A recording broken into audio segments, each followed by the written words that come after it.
Yo gang, now check this shit out, man. World Cup 2022 is underway, as y'all already know. And today, man, we got the second biggest upset since the World Cup started. And if y'all don't know what I'm talking about none other but Germany and the way they lost to Japan 2-1 in the first game. Now, there's a lot of talking points in this game. And the first headline, man, is the fact that Germany chose to cover their mouth when they were taking a squad picture in the beginning of the match. And that was in order to protest against FIFA because they're not allowed to wear the One Love armband. You could even see the Prime Minister, Nancy Faeser, sat next to the FIFA President Gianni Infantino wearing the One Love armband. Now, Germany has been advocating for this shit really hard, to the point that even when they were warming up, they had rainbow lace tops, and even their shoes, some of the players' shoes, they had rainbow stripes here and there. Now, I didn't even know these homies were that deep about this matter, man. But one thing I'm gonna say, man, it doesn't really make sense for me at this point. Because Qatar are clearly saying it's not in tune with our culture. You see what I'm saying? But Germany ain't having none of this shit. But one thing for me that doesn't make sense, man, I kid you not, gang. I was in Germany a couple years ago with my homies and we was trying to just get some pussy. Now when we pull up to the club, these people tell us, y'all can't come in. And the only reason was because we was black. And my homies from Germany tell me, this is a normal thing, this is an everyday thing. I'm like, damn, even the bouncers can't block you these days? In Germany? Just because you're colored? And I kid you not, gang, they even tell me on the outskirts of the cities, if you're colored, you can't be stepping out like that. You gotta be careful. And I kid you not, gang, 4 years from that particular incident in the club, one of my best homies, man, he was stepping outside in the wrong places, on outside of Frankfurt, and he was caught lacking by some rednecks who really don't fuck with black people. Man, they whooped his ass, they left him unconscious, they left him for dead. My homie was passed out for 6 hours, man. When he woke up, he had a broken nose, broken cheekbone, man. I couldn't recognize the homie. His face was disfigured. And when the police pulled up, they told him, son, you was lucky. Because a month ago, another black man was found dead in the same spot. I'm like, damn. The ones that know, they know, man. But anyway, the facts are, Germany is a country that suffers from racism. Those are facts. Even the Germans themselves vouch for that. So how these homies trying to preach morality and ethics to another country when in their own crib, in their own damn backyard, man, all this fuckery is going down? You can't make this shit up, people. You can't make this shit up. And this is on some real shit. Now, moving on from this part, man, having done all the woofing on the net, man, I guess the Germans forgot to focus on the main problem at hand. And that's the game. Homies thought you can just pull up to a game and win a game. No! If Saudi, a team full of semi-professionals, can win against Argentina, anything's possible. And now, Germany looking all goofy after taking this L to Japan. And it feels like Germany weren't fully focused on the game at hand. It feels like they were distracted by other shenanigans. But anyways, man, regarding that matter, Hansi Flick, this is what he said. No, I'm not looking for excuses, that's too cheap for me. And then he continued, Niklas simply has to pay attention. He played him onside because he dropped 2 or 3 steps too far. Those are individual mistakes that we had to pay for today.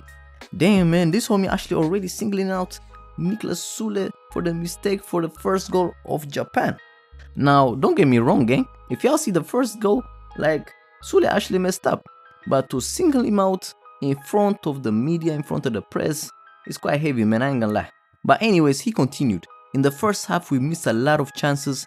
Japan beat us in terms of efficiency and therefore scored 1 more goal. The individual mistakes that we made must not happen. We knew Japan were quick in transition and that's what they did today. Now, I get it.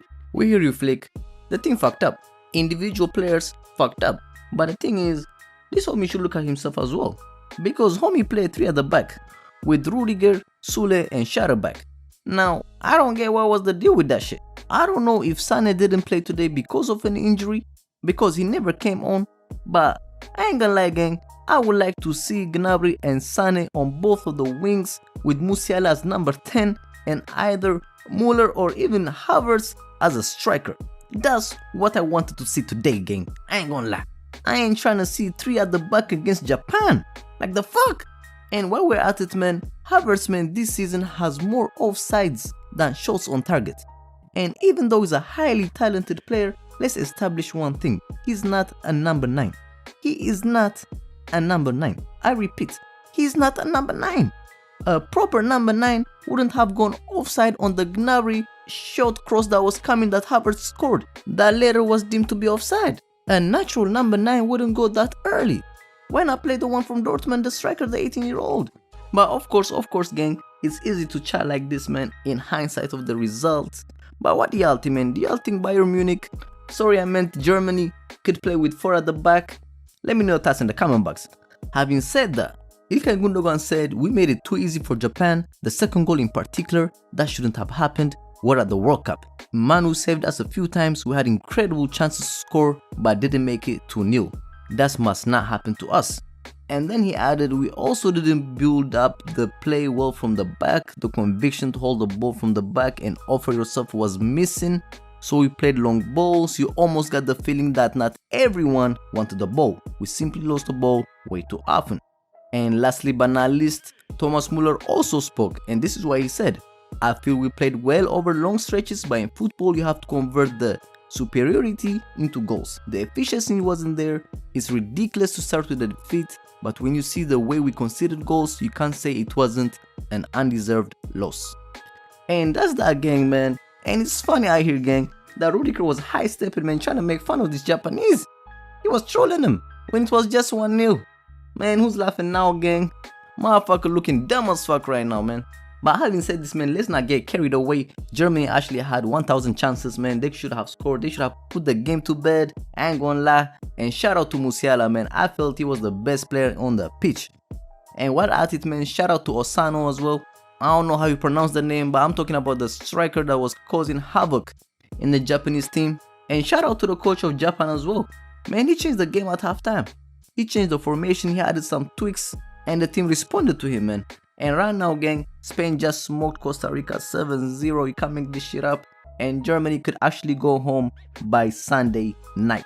All that woofing and popping on the net is looking some type of ish right now. And unless Germany get a result on Sunday, gang, they finna have the same fate as the 2018 World Cup in Russia. But what do y'all think about this game? What do y'all think about the missed chances? And how would y'all start in the next game against Spain? That's a break or make game for Germany at this point. Let me know thoughts in the comment box. It's your boy YoungMully. Like, subscribe, and it's lit.